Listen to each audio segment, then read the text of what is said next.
وعلى آله وصحبه ومن تبعهم بإحسان واستنى بسنتهم وسلك طريقهم إلى يوم الدين. اللهم لا علم لنا إلا ما علمتنا إنك أنت العليم الحكيم. اللهم علمنا ما ينفعنا وانفعنا بما علمتنا وزدنا علما. اللهم اجعل علمنا حجة لنا لا حجة علينا. رب اشرح لي صدري ويسر لي أمري واحلل عقدة من لساني يفقه قولي. قال المؤلف رحمه الله: قوله فلا ينفون عنه ما وصف به نفسه، أي لا ينفي أهل السنة والجماعة عن الله ما وصف به نفسه، لأنهم متبعون للنص نفيا وإثباتا، فكل ما وصف الله به نفسه يثبتونه على حقيقته، فلا ينفون عن الله ما وصف به نفسه، سواء كان من الصفات الذاتية أو الفعلية أو الخبرية. أن يتي الله سبحانه وتعالى تدد مون تو سني دو حند دو يتede ينتري يجول ان لا من محمد صلى الله عليه وسلم او monule meden sabu yurmede yo juule sahaba be fof o juula e dendanangal jokkuɓe diina kaɓe jokkuno kan. yo Allah jokki en kan diina tabintinna en e hoore makka, ƴettita en kadi e nder makka. allahumma amin. walli fiiɗon ɗo yo Allah yurmen e yurminamo. emo jokki ha joni himo waɗande en charh konngudi matnu mo cheikhul islam ibnu taymiya waɗi on, ko yowodiri e inɗe Allah ɗen e sifaji makko ɗin ko ɗon wonɗen. en jantino ko yimɓe ɓen no waɗi ɗon pecce tati. feccere goo no riiwi sifaji Allah ɗin few, jahmiya e mu'tazila en ɓe wi Allah sifortaki hayfus. fedde goo ɓen ɗon ɓe tabintinni haa ɓe feƴƴintinni, ɓe nandini, ɓe yerindinni, ɓe wi Allah sifaji makko ɗin kala ko o wi'i mo mari, haray enen ko marɗen kon sifa ɗum ɗon no fota ter ko kañum ko gooto. ɓen ɗon majji few. fedde tammere nden ɓen ɗon ɓe tabintinni sifaji ɗin e inɗe ɗen, kono ɓe inni mbaadi mum ndin andatako ko honno wayi, honno fotata, hay hunde ko nandi e mum ala. ko ɗum o jokki himo ŋerma ha joni. o wi konngol ngol ibnu taymiya maaki ngol: fala yanfuna anhu, ɓe riwata e Allah ma wasafa bihi nafsahu, ko sifori kon hoore makko. ɗum o wi ko homɓe wi'a ɗo riwata e Allah ko Allah sifori hoore mum. o wi ay la yanfi ahlu sunnati wal jamaati, yimɓe ahlu sunna wal jamaa ɓe riwata riwugol ko ittugo waɗa négatif anillahi ga e Allah ma wasafa bihi nafsahu, ko sifori kon hoore makko. Allah wi ko ni o wayi, ma himo mari ɗum ɗo, ɓe wiyata o wayi. li'annahum, sabu kamɓe yimɓe ahlu sunna wal jamaa, muttabi'una linnas, ko ɓe jokki ko ƴiyal ngal nas on, nafyan wa ithbatan, ka riiwugol e ka tabintinnugol. ko Allah riiwi e hoore mum kon, ɓe wi ɗum ɗon ala, ɓe riiwi. ko Allah tabintinnani hoore mum kon, ɓe tabintinni, kono ɓe naali ko ni wayi. fa kullu ma wasafa Allahu bihi nafsahu, kala ko Allah sifori hoore mum, yuthbitunahu, hiɓe tabintinna ɗum kamɓe ahli sunna wal jamaa, ala haqiqati, haqiqa mum tigi, nawigol ko majaz kadi. fala yanfuna anillahi ma wasafa bihi nafsahu, ɓe riwata e Allah ko Allahu sifori hoore mum ko, sawa'an kana min asifati dhatiyati, ɗum ɗon non foti ko e sifaji dhatiyankoji ɗin, awil fi'liyati, ma ko sifaji golleyankoji ɗin, awil khabariyati, ma ko sifaji khabaruyankoji ɗin. addido none jitati o wi as-sifatu dhatiyati aw as-sifatu dhatiyatu sifaji dhatiyankoji din o wi kal hayati wana ngurna wal qudrati e kattande dole wal ilmi e gandal wama ashbah dhalika e ko nandi e dum do din don hay asha'ira en e kullabiya en hibe tabintinan din don Allah subhanahu wa ta'ala watangasimu dinno sendo feccio ila fade e de pecce do didi dhatiyatin ma'nawiyatin ko dhatiyankoji ma'nawiyankoji wa dhatiyatin khabariyatin e dhatiyankoji kono ko khabariyankoji wa hiya allati musammaha ko din woni e inde majji on ab'ad ko yoga ko pecce lana wonade en enen wa ajza ko pecce pecce honɗum woni ɗum kal yadi wano jungo wal wajhi e yeeso wal ayn e yitere ma gite fa hadihi ɗiɗo yusammiha al ulama'u karama ko ɓen no inna ɗiɗo dhatiyatan khabariyatan ɓeyna ɗiɗo ko jaatiyankoji ko khabariyankoji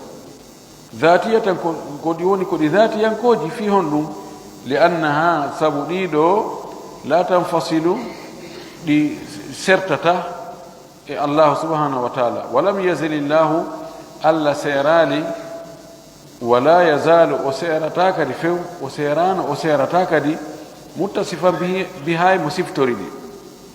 خبرية هديوة كدي كودي خبر ينكودي لأنها سبكنجي متلقات كودي هندا دي بالخبر خبر كو إما كو القرآن دياري القرآن هم بيتين دي ماكو كماكو نلادو هم بيتين ماكو وني خبر كودي ذاتي سبكنجي الله نصفري دي الله سرطاء مجي وي فالأقل لا يدل على ذلك وي حق التندين تادو haqqil no ƴetta wonde no tabintinira Allah no woodi hara ko haqqil no tabintinira haqqil wonde Allah ko duumiɗo wona o fuɗɗaɗo hari o ala sina ɗum jokkodiray innayi ɓay ko fuɗɗaɗo joni noon ko honno adna o wawno ado o fuɗɗede ado o woodede haqqille no tabintina wonde Allah ko gando ko waɗi piiji ko moƴƴini kon holli wonde ko gando haqqille no tabintina wonde Allah ko jon doole sabuna ko o tagi kon no dolni si tawi ko taga kon dolni taguɗo on no ɓuri ɗum wona noon no wanno kono haqqille tabintinta wonde Allah no mari jungo ma Allah no mari yeeso ɗum ɗo ko habar tun wawi andinde ɗum ɗo habar on tun o wi e lawla anna Allah akhbarana si wona Allah humputugol en num anna lahu yadan wonde mo mari jungo ma alimna bidhalika en andatano ɗum fep haqqille men ɗen wawatano hewtinde en andugol ɗum lakinnahu kono kanko Allah subhanahu wa ta'ala akhbarana bidhalika hum pitiyen ɗum o wi bi khilafi ilmi no serti noon e gandal wa sam'i e nanɗe wal basar e giiɗe ɗiɗo fa inna hadha no ɗum ɗo ɗi sifaji ɗo nudrikuhu hiɗen hewtira ɗin ɗon andira ɗin ɗon wonde Allah no mari ɗi bi o ɓulina haqqille meɗen ma dalalati sam'i wondude kadi e tindinde nanugol ngol ko egga kon habar lihada ko sabu ɗum naqul hiɗe wiya fi misli hadihi sifa ɗiɗo asifati sifaji masalan alyad walwajh wama ashbahaha wi'en ɗi innaha no ɗiɗo dhatiyatun khabariyatun ko dhatiyankoji ko khabariyankoji wala naqulu e wi'ata noon ajza ko pecce wa ab'ad ko yogaji bal accu natahasha hada allafda hiɗen woɗɗito ngol ɗo konngol lakin kono musammaha inɗe majji on lana wonande enen tagaɓe ɓen ajza ko geɓe ko pecce wa abad e yogaji li anna al juz'a wal ba'da sabu peccum e yoga ma jaza infisaluhu anil kulli koko dagi ko tata no dago serndodirgol ɗum ɗon e fow on tawan wawi ittede ɗon kañum waɗe feere wano jungo no wawi ittede jungo no taƴa on tigi heddo emo wuuri yitere no fusa on tigi heddo emo wuuri koyngal no taƴa on tigi heddo emo wuuri ɗum noon ko juzu min al kull ko teral ko tere enen kamen ko tere kono ka Allah e wiyata ko tere ka Allah wona tere fes so yenama jungo Allah e wiyata ɗum noon ko teral wongal ni wano sifani no kañum yani no humodiri kono no wawi iwde kadi ko lutti ko lutta la e farrabbu jeyɗo on azza wa jal la yutasawwaru mbadinatako anna shay'an wonde hunde min hadihi sifati ɗi sifaji ɗo allati ɗin wasafa biha nafsahu ɗi o sifari hoore makko kadi yadi wona jungo mi imaginatako miijatako an tazula nde ɗum iwata abadan few wawata on de jungo Allah gonno iwa mustahil li annahu sabu kanko Allah mawsufum biha mo sifora ɗi sifaji ɗo azalan wa abadan gila alaka fuɗɗi e haka alaka haaɗi azal ko alaka fuɗɗi gila law ha ado lawluɗo ha ka ronkuɗa o alaka fuɗɗi wa abadan hamuɗon ha ka alaka hattoy ولهذا كسبدون دو لا نقول إنها أبعاد وأجزاء إن يتادون كتير ما كيوغا كدو ونو أشعريانكو بين كلابيانكو بين كدون دفي be doggugol tabintinnugol ɗiɗo ɓe inni si tawi en tabintinni wonde Allah no mari jungo en waɗimo marɗo tere peccoy ɗum ɗo ko jungo ɗum ɗo ko koyngal ɗum ɗo ko hoore ɗum ɗo ko yeeso so wi hemo jala no haton jalowo no haton jini e ñiiƴe haton jini e toni hara en waɗimo morsoji ɓeyni ɗum ɗon no hulɓini ɓe nandi ha ɓe gayni non ɓe dogi ɓe imagine Allah no wayi wa neɗɗo ɓin he awata e wi ɗum bonnino on nandi ko ɓay on miijike ha on nandini ka miijo moɗon ko ɗum noon fara ɗon dogude ɓe wi noon hatta en tabintinnan Allah subhanahu wa taala tere ɓayi hiɗen mari sifa ɗen tere ha wa wasi Allah kadi kono mari ɗen tere ni kono o mari ɗi tere ka yani fikra on hara ko haqqille tun gollitira inna hi no nani kono joni ko fi honɗum nelaɗo kañum e sahaba makko ɓen ɓe miijanoki ɗum ɓen he awata ta en tabintinan Allah sifaji ko o sifori tawa ko sifaji tere taw siko kamɓe ɓuri teddinde Allah e di nelaɗo Allah kamɓe ɓuri wawde laɓɓinde Allah ɓuri seninde Allah way ɗo ko hono no watten Allah sifori sifike sifaji kamen enen ɗin ko tere hiɗen jogii sifa ɗin sifaji ɗon ko terele jungo o wi noon mo mari jungo joni ko honno watte eynayi o mara jungo en jangi wonde ɓeeɗo nufatu sifat ɓen ɗon inni heeyi o wi mo mari jungo kono wona jungo o faandi mo mari doole akhi dole ɗum no jogi inde alquwa. Jungo o wi o mari jungo ta en wi ɗum ko doole. Woɓe en heyi wi en jungo ngon ko fani ɗon ko neema, mo mari neema himo neemina. No fof ko ta'awil. Yimɓe gonga ɓen in heyi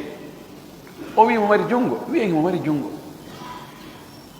kono ta en tefu ko honno ngo wayi en wawata andude. Mustahil ka anden ko honno jungo Allah ngon wayi. Haqqille men hewta ɗum, hewtata few. Ko waɗi a andugol hunde no nde wayi ko gotel e piiji ɗiɗi andirta, ma gotel e piiji tati. Imma yi'a, sa yina aha ja ɗum ko ni wayi yi'a. Allah subhanahu wa ta'ala o yiyatake ka adna ga, la tudrikuhu l absaru wa huwa yudriku l absara. Ma ɗum sifaneɗa yewteɗa ko ɗenama a mi yi otowal nokku kaari dandi ko no ngal wayi o mi anda, accumi sifanoma ko danewal ngal towi ngal mari pineje nayyi ngal mari faaru ngal mari ɗum ɗo aha heɓa noon no imagine ɗa ɓay a yiyatama. Allah sifanaki en ko honno sifaji makko ɗin wayi tigi tigi, embere mum, jukki mum, cembe mum, mbaadi muɗum few. O wi to mo mari jungo. Ya andira a innegol hunde nde a anda, eɓɓaneɗa e hunde nde anduɗa inna ko ni wayi no fotani. En o yidono e kum pay kum ko ɓawan ko jibina ko janɗi duuɓi sappo men yidali ko honno kon fewdori. Ay kum pay kun ɗo ko ni o fotata, ni o wayi ɗon kadi a waway andirde ɗum ɗo ko ɗiɗo piiji tati andirte, ɗiɗo tati noon en heɓali ɗi andi en andata. Tawi joni noon ɗum ko en anda kon ɗum ɗon fawaki en tefugol. Ko o yeeti en kon ko birɗum ɗon faameten, jaɓen birɗum ɗon kadi gomɗinen huutoren. O wi mo mari ɗum ɗo himo mari, wallande makko honno wayi mi anda. Ande noon o wi hay hunde o awa makko, hay hunde ko fotta e makko ala. Ko ɗum o faala en e détaillande ɗo. O wi wa sifatu lfi'liyatu e sifaji golleyankoji ɗin, wanta ko asifatu dhatiya, sifaji dhatiyankoji ɗin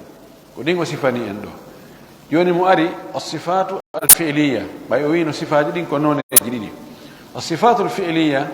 ko sifaji golleyankoji, wahiya ɗin noon woni almutaalligatu yowitiɗi bi mashi'atihi muyande makko nden, faale makko on. Insha'a faala, simo faala o waɗani, wona duumi himo waɗatu himo waɗatu himo waɗatu, ko wonde o waɗaɗi wonde o acca. Insha'a faalaha wa insha'a lam yaf'alha, simo faala o waɗa, simo wañi o acca ɗo.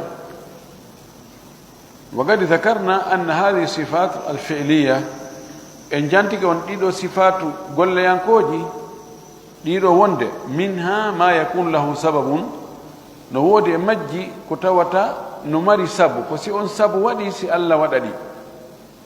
Wa minha ma laysa lahu sababun, no woodi e majji Allah waɗaɗi harna sabu. Wa minha ma yakunu dhatiyan fi'liyan, no e majji ɗi tawata ko dhatiyankoji kono kadi ko golleyankoji, ko dhati ko fi'il. Tayyib, ɗiɗo sifatul fi'liya wono cippagol mo haka asama dow ɗo ko fi'il, imo sifori wonde ko cippotoɗo, kono ko na wonde mo cippotu imo cippotu imo cippotu imo cippotu o sertata e muɗum, ko wonde o cippoto. Himo siftori wonde ko o tikkowo, kono yalli hara mo tikki tun himo tikki tun, ko sabuji watta ha o tikka. Si sabu on waɗi o tikka, si sabu on iwi o itta tikkere makko nde. himo jala ko sabu watta ha o jala si on sabu ala o jalata wona non ɗiɗo ko sifatul fi'liya goɗɗi goo no mari sabu goɗɗi goo mo duubodi e muɗum wi qawluhu konngol makko taban si riwoɓe sifaji ɓen nani goɗɗo no wiyan Allah no jala ye nani ko ɓe wolata subhanallahi sallallahu sallam wi yadhaku llahu ila al abdi Allah no jalano ya jiyaɗo muɗum jiyaɓe ɗiɗo makko oɗo ko keefeero o wara o nangodira julɗo on ka jihaadi o wara julɗo on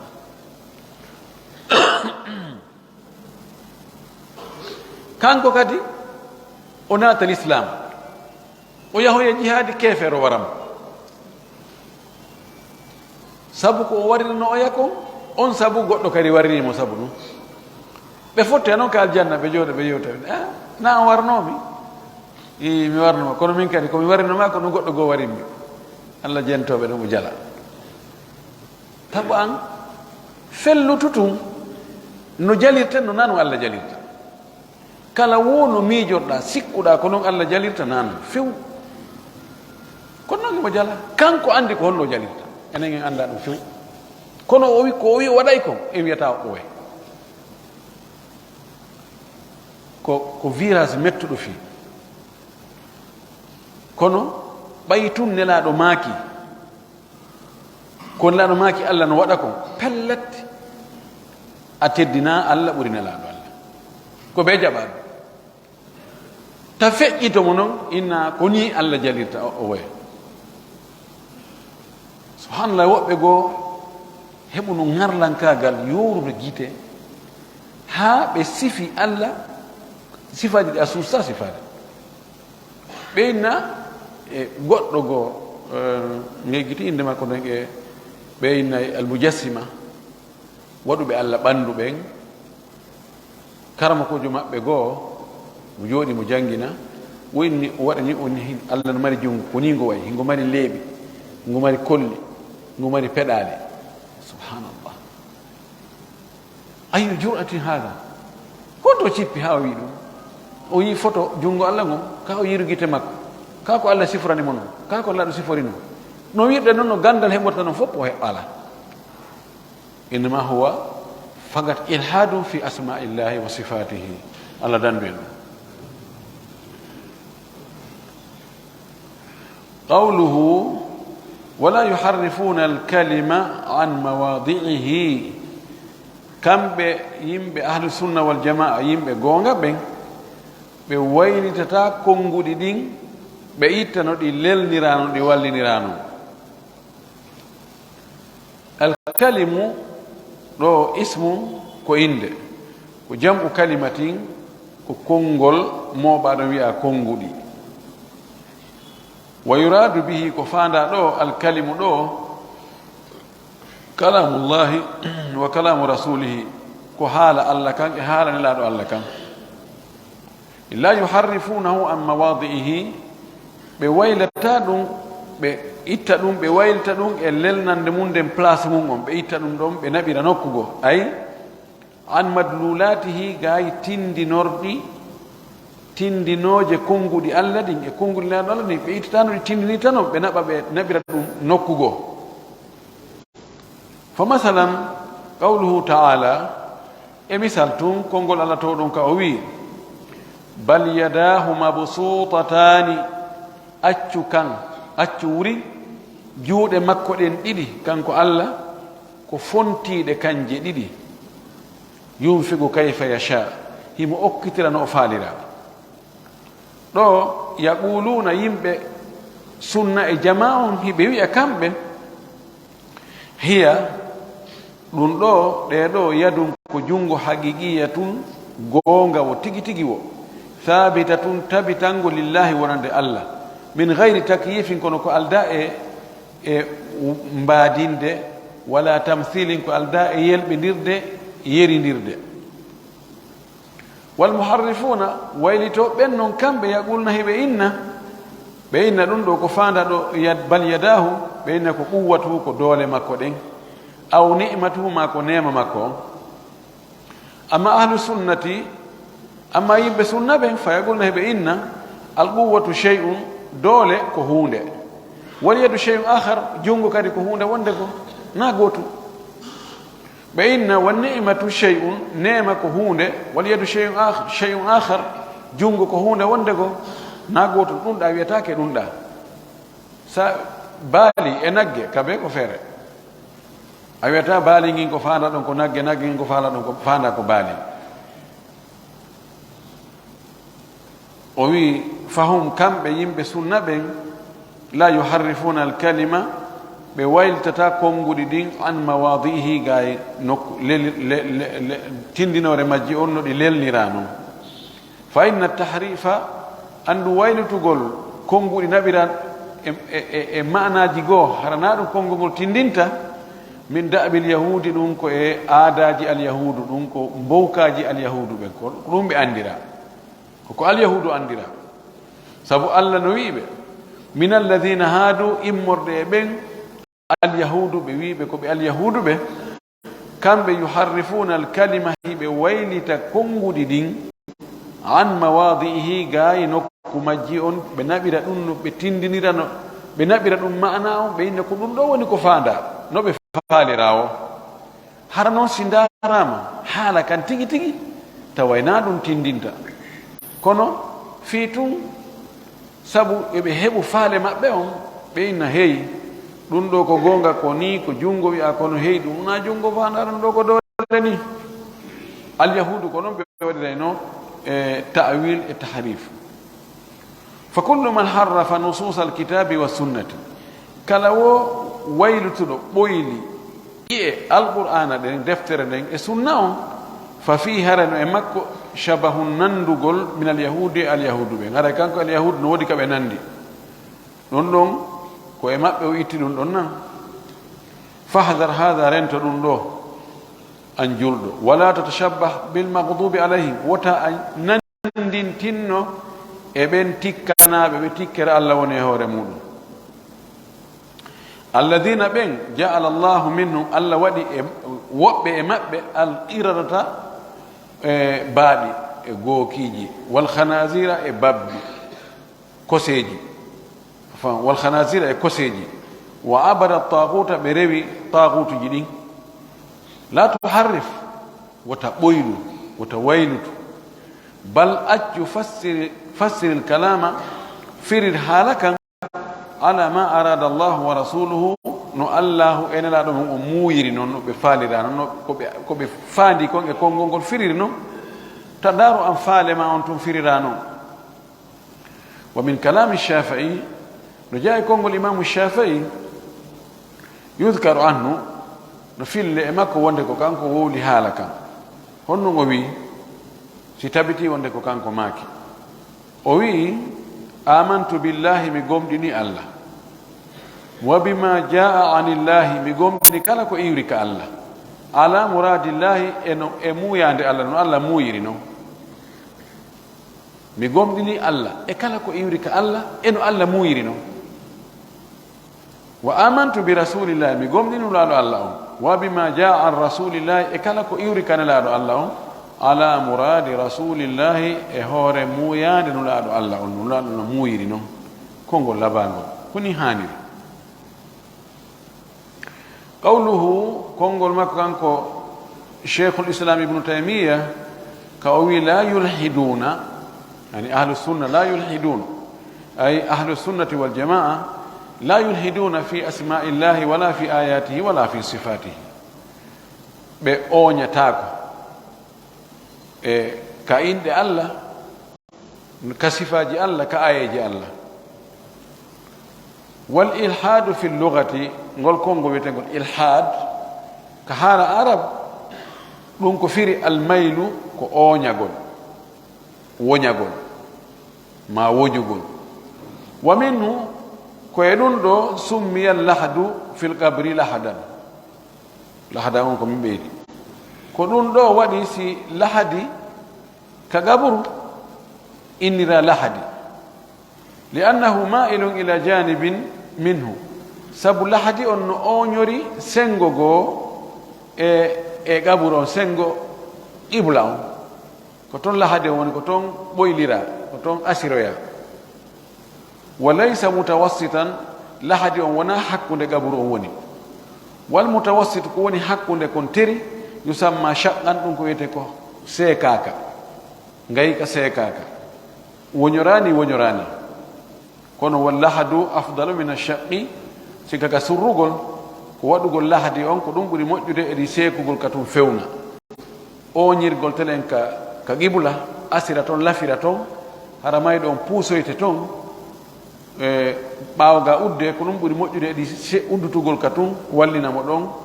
watta pide ma watta leydi almuhim shahidu on do sinama al ilhad aw al mulhid ko faanda ko oñagol ko ɓoylagol ma ɓoylugol fahum ɓeeɗo kañum yimɓe ahlu sunna wal jamaa la yulhiduna fi asma'i llahi ɓe oñatako ka inde allah wala yulhiduna aidan fi ayati llah ko noon kadi ɓe oñatako kadi ka ayeji allah fa afadana almuallifu o wi wallifiɗo on ɗo o nafi en أن الإلحاد وند قل بويلا قل يكون نونا في موضعين أنكير ديدي في الأسماء نونا كإن دي الله وفي الآيات نونا كريك آية الله معناه كالقرآن كجي القرآن تشري مكو هذا الذي يفيده كلام المؤلف ويكون دو ونكون حال واللي فيدون كون دو نفتا كون دو يلتتا مكة قد دل عليه القرآن تندني دون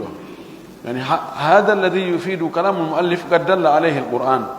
كوكو كونغول واللي فيد on nafi do wonde ilhadu on no wona nokkel didi no wona ka sifaji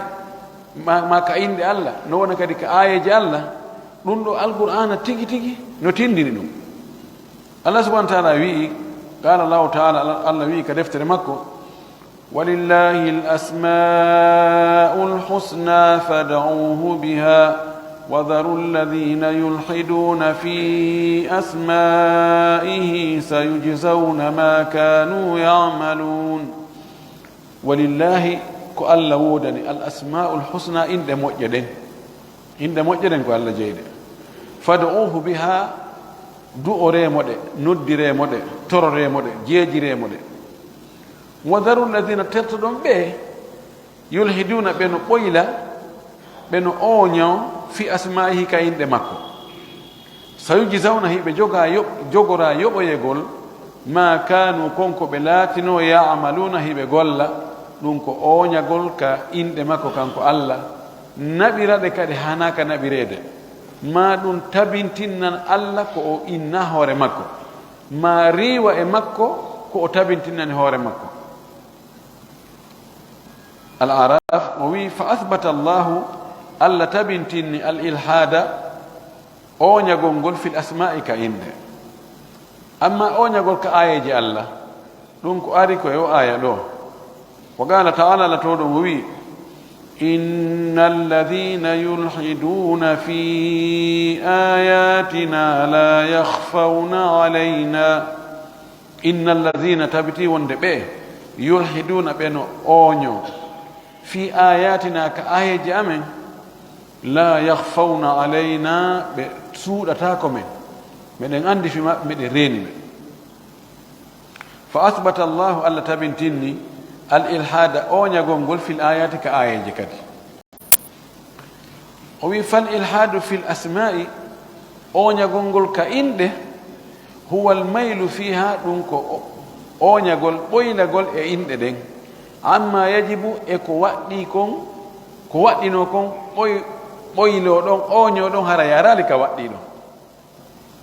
o yi wahwa anwa'un dun non ko noneji no jogi fasonji an-naw'ul awwalu none arano ka boylagol ka inde Allah accita ko waddi kon kafa yara sengo an yusammi Allah bima lam yusammi bihi nafsahu konde on tigi innata Allah ko Allah inniral ɗum hoore mum créana hoore mum inde inna Allah ko ni wiyete femba mo inde nde o innitaki kama sammahu lfalasifatu wana philosophe ɓe ɓen inniri Allah ɓe innimo ko illatum fa'ila kamɓe ko ɗon ɓe innata Allah ko al illa al fa'ila maɗum al illa al mu'athira ella golluɗo on yani fi tagugol tagore nden kamen tan ko Allah tagi ɓen nayi ko illa al fa'ila o illa al mu'athira ko noon ɓe wirta Allah ɗum ɗo ko ilhad c'est ko fembugol Allah inde nde o fembali hoore makko wa sammahu nasara annasara ɓen inni Allah aban ɓe inni Allah ko baaba wa isa al ibna ɓe inni isa ko ɓiɗɗo ɗum ɗo kadi ko ilhad sabuna Allah o sifaki hay nde wotere woni kanko ko baaba fa hada ɗum ɗo ilhadum fi asma'illahi ɗum ɗo ko oñagol ka inɗe Allah wa kada ko noon kadi law samma allaha ko noon si on tigi inniri Allah bi ayi ismin kala wo inde lam yusammi bihi nafsahu nde Allah inniral noon hoore muɗum fa huwa mulhidun fi asma'illahi hara o woni oñiɗo ka inde Allah kala wo inde no wirɗa Allah ko ni o wiyete ma himo wiire ni kadi tawi ɗum o wowla o wiyali kanko ko noon o wiyete nelaɗo wiyali ko noon o wiyete haray alhatta ko waɗi ko ɗum ko jur'a noon ko honno suusuɗa Allah ha innama ko ni o wiyete tawina noon o wiyete ko hay enen ga neɗɗo tedduɗo joni ari ko Ali o wiyete ayni Aboubacry kira ko Aboubacry mi wiyete ko mbo innuma ko noon mi innete anda no mi wiyete o seytine ka idan itti Allah subhanahu wa ta'ala innamo inde nde o innali fes ɗum ko yorere gite o wi wa wajhu dhalika o wi yeeso ɗum ɗo no wonde haray ko ilhad anna asma allahi tawqifiyatun inde Allah ɗen ko ɗe darnaɗe yani ko pdf changata ko mukko beru ko ari kon Allah wi miɗo wi'e ni ko birɗum ɗon pet ala ka ɓeyda fala yumkinu an nuthbita lahu illa ma thabata bi nas newata ko c'est impossible ka tabintinnanen Allah sina ko tabitiri ƴiyal imma ƴiyal alquran ma ƴiyal sunna selluɗo fa ida sammayta allaha si a inniri Allah bima lam yusammi bihi nafsahu ko inniral ɗum hoore makko fagadi alhatta hara a woñike wa milta fayin a woñike anil wajibi gaye ko waɗɗino kon a akkiti ko waɗɗino kon a jokki goɗɗum ko a naati ka borure a akkiti goudron on fewu sa ɓuɓɓoyke ton ko ɓuɓɓiɗa o ko an defi ɗum hoore ma wa tasmiyatu llahi bima lam yusammi bihi nafsahu su adabi ma allahi wa dhulum wa udwanu fi haqqihi innirgol Allah ko o inniral ɗum hoore makko ɗum ko bonugol needi telen Allah bonugol needi e Allah ko tooñugol ko jaggutugol e haqqe Allah o wallahi li annahu law anna ahada o wi sabu ko hani andugol ko hara goɗɗo da'aka o noddirima bi gayri ismika harna inde ma nden aw sammaka ma o innima bi gayri ismika harna inde ma nden la atabartahu a taskoto oɗo a kontaymo gadi itada alayka o jaggiti e hoore ma wa dalamaka o tooñima kaari no noddiranmi nde inde min mi yeetike mo ha mi ronki mi nano minete oyna miɗo Mouhamadou Goki min mi yeetike mo nano minete min ko Mouhamadou Goto mi wiyete na Mouhamadou Goki he moyna miɗo ɗum Mouhamadou Goki hey ko am min ko Mouhamadou Goto mi innete awa aset nayani hara a wiya o jaggitima o ɓeynami he min naɗum mawɓe amen fembimo mi nani kaari mi yeetike mi nano minete min nano mawɓe amen fembunomi andi waɗi réasiri a monike holli wonde o jaggiti haqqe ma on e haqqe ma yo inde ko mawɓe maɓe innuma ko kono yo fefino toon inde wonde go wiya ko noon wiyeteɗa modi ara o toñima e ɗum hada fil makhluqi ɗum ɗo ko tagaɗo on ɗum ɗo en fof yiɗen andi tagaɗo on joni noon fa kayfa bil khaliq ko honno noon e taguɗo on kan ko honno yiruɗa hara e taguɗo on eɗen andi toñugol tooñe haysi ko puusowo sareti moƴƴa ka tooñama kono itti e sikke siko chef de l'état on ka eyo idan awa noon laysa laka haqqun amara haqqe amara goonga an tusammi allaha nde innata allah bima lam yusammi bihi nafsahu ko innal ɗum hoore makko fa in falta si a waɗi fa anta mulhidu fi asma'illahi hara woni oñiɗo ka inde allah annaw thani noon ɗimmo on e ilhaadu on an yunkira shay'an min asma'ihi ko nde on tigi yeddata hunde e inde allah ɗen allah wiya ko ni mi innete inna o allah na noon wiyete aksal awwal oɗo ko contraire oya oɗa innu allah inde nde allah innali hoore mum oɗa yeddu inde nde allah inni hoore mum nden o yeddunde o wi ɗo fal awwal arano on samma allaha bima lam yusammi bihi nafsahu o innir allah ko allah innirali hoore mum wa hada oɗo jarrada allaha o telɗin allah o ɓooru e allah mimma samma bihi nafsahu ko inniri kon hoore makko fa yunkiru isma o yedda inde nden fes sawa an foti noon ankara kulla al asma'i foti noon o yeddu inde ɗen fuu aw badaha ma o yeddu yoga e inde allah ɗen allati ɗen tusbatu lillahi ɗeno tabintinnane allah fa ida ankara so yeddiɗe fuu fagadi alhada fi haray o oñike e majje kanje ɗe fuu si o yeddi goɗɗe go haray o oñike e goɗɗe ɗe o yeddi ɗen wano ashaira en kullabiya ko inɗe go ɓe yeddi sifaji goo ɓe yeddi asifatul fi'liya ɗin ɗon ɓe yeddudi amma asifatu dhatiya ɗin ɗon hiɓe tabintini ɗi ɓe sitti sifaji jeego alhayatu alilmu alsamu albasar wa hakada albaga walqidam wa adamu alhudusi ɗum ɗon hiɓe tabintini ɗum ɗon kono ɗum goɗ ɓe yeddi jungo ɓe lalalan nayeɓe jungo wa wajhu lilhadi fiha yeeso noon ɓo o oñagol e ɗe inɗe annahu lamma athbataha llahu li nafsihi wonde ko allah subahanahu wa taala sanga o tabintinnano ɗo inde ɗo hoore makko wajaba alayna waɗɗike e men hoore men en an nusbitaha lahu nde tabintinnantenmo ɗe fa ida nafaynaha si en riwiɗe kana ɗum laato ilhadan ko oñagol wa maylan fayin ko woñagol biha woñoda e majje amma yajibu fiha e ko waɗɗi kon e majje joni si allah subahana taala o tabintinnani hoore makko inde o wi masalan himo mari jungo ko o wowlowo ko o nanowo ko o yi'owo ko o tikkowo a wi min ɗum tabintinata ɗum allah puisque haray mi nandinimo e tagore nde haray a woñike e inde allah ɗen ko waɗɗino ko ya tabinti mberu ko allah wi'i kon hara feƴƴal ɗon ɓay noon a tabintinal a riiwi aɗa waɗi ilhad si a tabintinni ko ala e inde makko ɗen a waɗi ilhad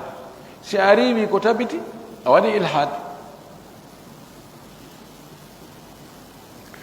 wa hunaka no toon minan nasi yimɓe man ankara al asma'a yedduɓe inde allah ɗen ka gulati jahmiyati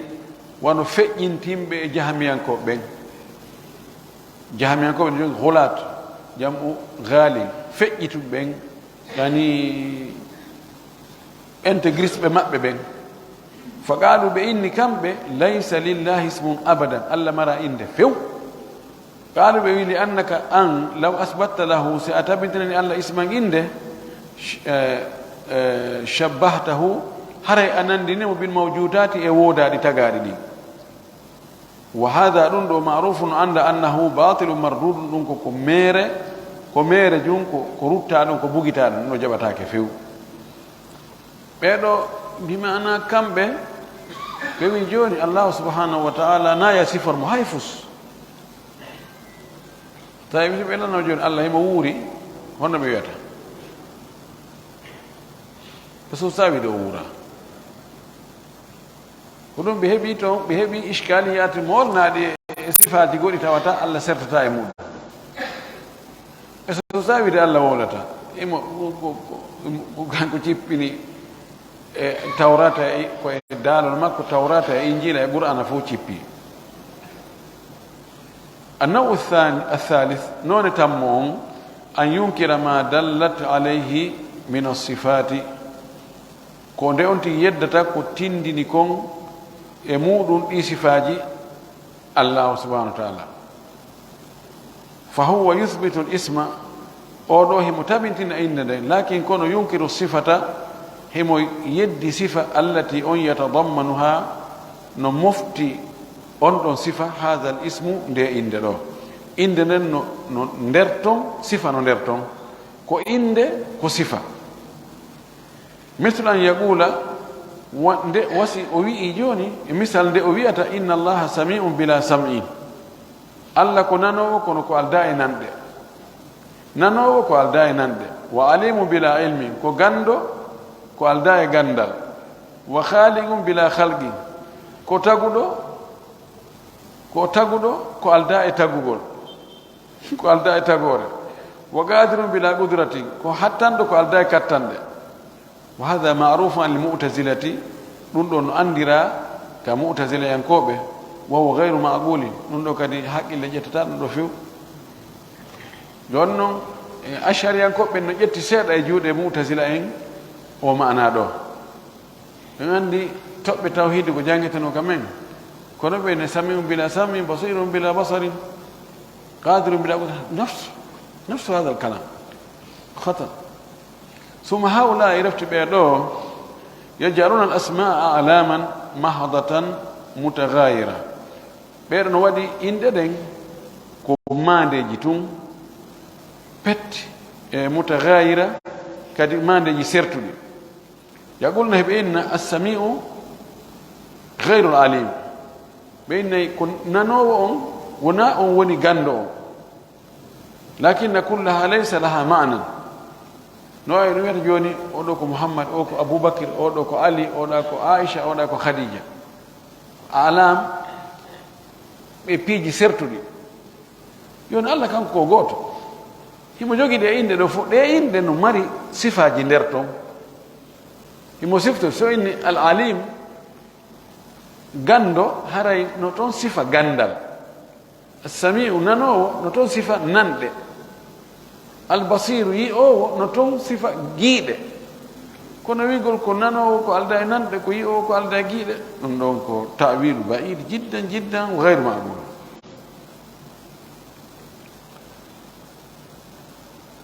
ɓe wi fa yaquluna ɓe inna assami'u gayru l'alim lakinna kullaha laysa laha ma'nan assami'u la yadullu ala sam'i ɓe ko nanowo ko wigol ko wongol ko nanowo tindinta nanɗe wal alim gando on la yadullu ala al ilmi tindinta gandal lakin mujarrad alam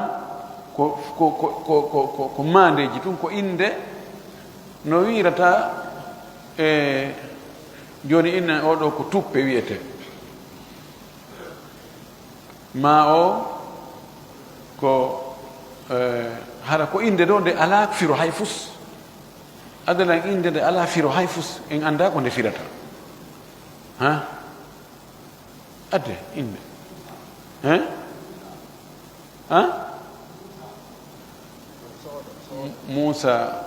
no gasara non ko haala woɓɓe en anda ko hébriya no gasara no mari toon mana oma soodo masalan soodo e ɗum en anda kono sen inni joni malaɗo ko ala kono jogui sifa ka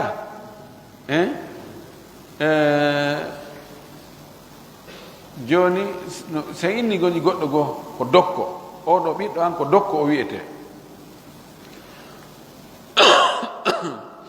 karamo ko an Sénégal Cheikh Ahmad Sow mo jogii ɓiɗɗo ko wiyete ko muslim kono ɓe winani mo ko julɗo ɓe ƴettiri ɗum julɗo joni sinama julɗo o wimoto naamu woni alam kono no jogii sifa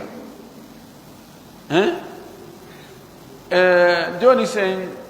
yettoto joni heeɓiɗo ɓiɗɗo mo o indimo oɗo ko guddo wiyete guddo guddo sa windede joni honno wiyetoɗa ko guddo ko woni alam par ce que si mo hakkude men ɗo inni guddo hay goto ɓantajo misaɓe naamu woni wiyete alam kanko andirte ɗum ɗo kono no jogii ma'ana nder ton ka joni noon kamɓe ɗe inɗe Allah ɗe fof majji hiɗe jogii ma'anaji nder ton wono ande inɗe ndaɗum sallah sallam jogii ma'anaji si innama Muhammad Mahmoud Hamad ɗiɗo fof no jogii ma'ana no jogii ko firata nder ton idan kamɓe ɗo noon ɓe wi inɗe Allah ɗen ɗe ala ko firi fusko ko alamu tum la ɗum ko faljere wa minhum akharun no e maɓɓe woɓɓe goo yaquluna heɓena hadi l asma ɗeɗo inɗe chey'un wahidum ko hunde wotere pette fahiya ɗen woni alimun wa sami'un wa basirun kulluha wahid ɗeɗo fof yani ɓay ala ko firi fof ko inɗe ko inɗe buy kono ko hunde wotere inna ala ma'ana way joni a inna goɗɗo ennama ko tuppe ko soodo ko honno fof hara ko inde neɗɗo gooto ɓe wi la tahtalifu illa bi tarkibi lhurufi faqat woɗe inɗe ɗo fof serta si wona tun composition karfeje ɗen joni no anda sami karfeje wonde ɗon ɗen e basir wona ɗe gootum kono kadi alim karfeje wonde ɗaɗe nge wonde ɗaɗe no serti woko ɗum sendi kono fof ala ma'ana e wi kulluha fayajalu asma'a shay'an wahidan ɓe waɗa inde ɗen ko hunde wotere wa kullu hada gayru ma'qulin ɗum ɗo fof wona ko haqqille ƴetti wali dhalika ko sabu ɗum ɗo nahnu naqulu enen hiɗe wiya innahu ko hani andugol kon la yumkinu l imanu bil asma'i hatta tuthbita ma tadammanathu min as-sifat o wi enen en wiyay newata ko ka gomɗina ɗe inɗe Allah ha tabintinna taho ko inɗe Allah ɗen mofti ko ge sifaji soomiɗi e nder inɗe ɗen wala lana min huna darɗen ɗo nana natawaqaf huna inchallah en torki Allah subahana taala yo Allah faami en dina kam faamu selluɗo warsi ken kadi gollitirgol jaɓanen ko golluɗen ko wa akhiru dawana an alhamdulillahi rabbil alamin wa sallallahu wa sallam wa baraka ala nabiyyihi amin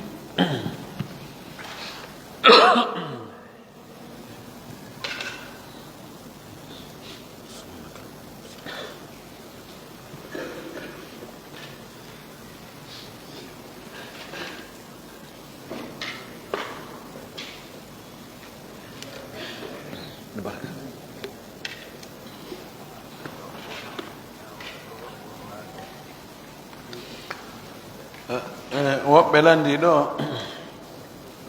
ñawore horugo raajibi ɗon andi khutba feƴƴi ɗon ko centre Ndiare ko ɗum ɗo yewtuɗen fi muɗum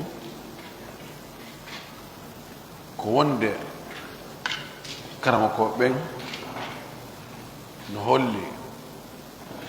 araali immorde e nelaɗo sallllahu alayhi wa sallam wona hay e sahabaɓe makko ɓen jantagol ɓural hertol ngal raajibi tun mana tawa ngal dewal ɗo sa waɗi ngal e raajibi no moƴƴi ɓuri sa waɗi ngal e lebbi luttuɗi woni ko korka woni ko julde woni ko sadaka woni ko janngol qur'an woni kala dewal inne ngal ɗo a waɗugol ngal e raajibi no moƴƴi ɓuri sa waɗi ngal e sabbodo raajibi ma waɗa ngal e sabbodo suumaye hadis arali hay gooto selluɗo hadisaji fenaɗi narɗi nono ɗuuɗi e muɗum. en jantiki wonde alhafid ibnu hajar al asqalani himo walli fi deftere fi ɗum o wi'inde tabyinul ajab bima warada fi fadli rajab, ɓangingol ngalaw kaawe ko hawni fii ko wowla kon e ɓure rajibi, mana no hawni ha feƴƴiti ko wowla kon e ɓure rajibi e hoore ɗum tabita hay nokko. o addi noon hadisaji heewɗi ɗi wonadi e ɓe boni e dallinorde wonde haray rajibi no woni mari ɓural no jeeya e muɗum wo ko ɓe inni hadis misikko hadis abi saïd al khudri radiallahu anhu wonde nelaɗo no maki rajibi arrajab shahrullahi wa shaban shahri wa ramadan shahrun li ummati faman sama rajab aw man sama yawmin rajab fahuwa khayrun min la adri 1000 shahr aw 1000 nasid mi giti ko no tokkiroɗo ani ɓe wi wo nelaɗo no maaki wo rajibi ko lewru allah sabbude suumaye lalmaki ko lewru am min suumaye ko lewru mofte an ɗen mo hoori rajibi no jogii ɗum ɗo e ɗum ɗo e ɗum ɗo ɓure ko ɓe waɗani rajibi kon no ɓuri ko wodani suumaye ko hadis fottaɗo na selluɗo ko fenaɗo fawa annaɗo sallllahu alayhi wa alihi wa sallam. ko ɗum waɗi wono omar ibnu khattabi radiallahu taala anhu fewdo makko hoorenoɓe rajibi ɓen ko tappa eno juuɗe maɓɓe no woni no ñaame hada shahrun kana yuaddimuhu aljahiliya. no oɗo ndu lewru ɗo ko yimɓe majjiyankoɓe ɓen mawninayi noon ñaame.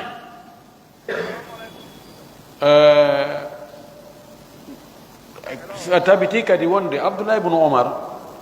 e aboubacar siddique kamɓe hoore maɓɓe ɓe ñaaɗayno sonka si ɓe yi wonno ɓeygude maɓɓe nde woɓɓe no faala préparade fi horugol rajibi. hulasatu qawli rajibi ko hoorete e mum kon ko bewu balɗe ko hoorete kon e lebbi luttuɗi ɗin kadi na e fiɓu ɓay ko rajibi. sa wolno horde tenen alkamisa jokku ko fii tenen e alkamisa na fii ɗum ɗon ɓay hawri e rajibi fiw ɗa wolno horde ayyamul bid donc ko sappote sappo nen sappo e joyi howrida ɓay ko ayyamul bid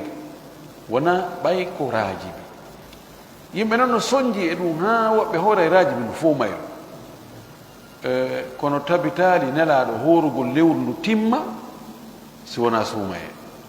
aicha o wi o maaki o yiyaali nelaɗo hoora hewti ko o hoorata kon e sabude suumaye. joni si tawi no hara horugol rajibi no moƴƴuno ɓuri ko moƴƴi e horugol lebbi luttuɗo ɗin nelaɗo ɓanginani ɗo hadisaji selluɗi sahabaɓe waɗayno taabi'en en waɗayno a immal arba en waɗayno kono ɓeeɗo fof ay goto waɗali wuta en tampi hoore meɗen waɗugol dewal ngal tawata e yamiraka ko tampingol hoore muɗum ɗon ɗo ani miɗo janginde an kadi wota on tigi tampi ko woni sunna ko ɗum no gayni wallahi sunna on tun no yoni eto ɗen hooren beru ko yamira kon hoorugol ngol mo heɓi fertenen e alkamisa mamo no waɗayno korka annabi dawuda hoore hannde acca janngo ella ala mo wawi continde kono naafi ko rajibi wabillahi tawfiq.